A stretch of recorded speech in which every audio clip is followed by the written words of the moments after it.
મહત્વના સમાચારો પર નજર કરીએ તો અમરેલી જિલ્લા કોંગ્રેસના પ્રમુખ અને પૂર્વ ધારાસભ્યએ મુખ્યમંત્રીને પત્ર પાઠવ્યો. જણાવી દઉં કે પ્રતાપ દુધાતે મુખ્યમંત્રીને પત્ર પાઠવ્યો છે. 2024માં થયેલા કમોસમી વરસાદથી ખેતીપાક નુકસાન અંગે પત્ર પાઠવવામાં આવ્યો છે. ગત 2024 સપ્ટેમ્બર અને ઓક્ટોબર માસમાં નુકસાન અંગે પત્ર પાઠવવામાં આવ્યો છે. વિધાનસભાના નાયબ દંડક કૌશિક વેકરિયા પર પત્ર મારફતે પ્રહારો કરવામાં આવ્યા છે.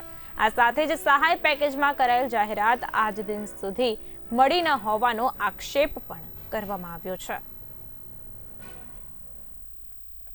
નમસ્કાર.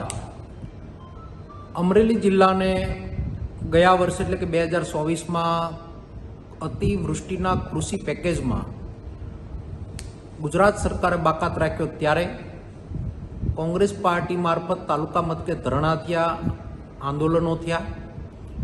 ત્યારે કૃષિ મંત્રી મારફત અને મુખ્યમંત્રી મારફત હૈયા ધરપત આપી હતી અને અમરેલી જિલ્લાના રાજકીય આગેવાનો મારફત એક પત્ર વાયરલ કર્યો હતો કે અમરેલી જિલ્લાને બીજા પેકેજમાં સહાય આપવામાં આવશે.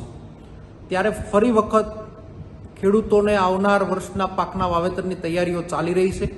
ખેડૂતો દેવામાં ડૂબી ગયા છે. તો એ પેકેજની રાહ જોઈને બેઠું છે અમરેલી જિલ્લાના ખેડૂતો.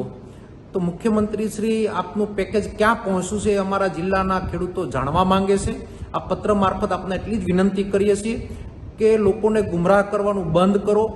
હકીકત જે હોય એ જિલ્લાના ખેડૂતોને આપ જણાવો.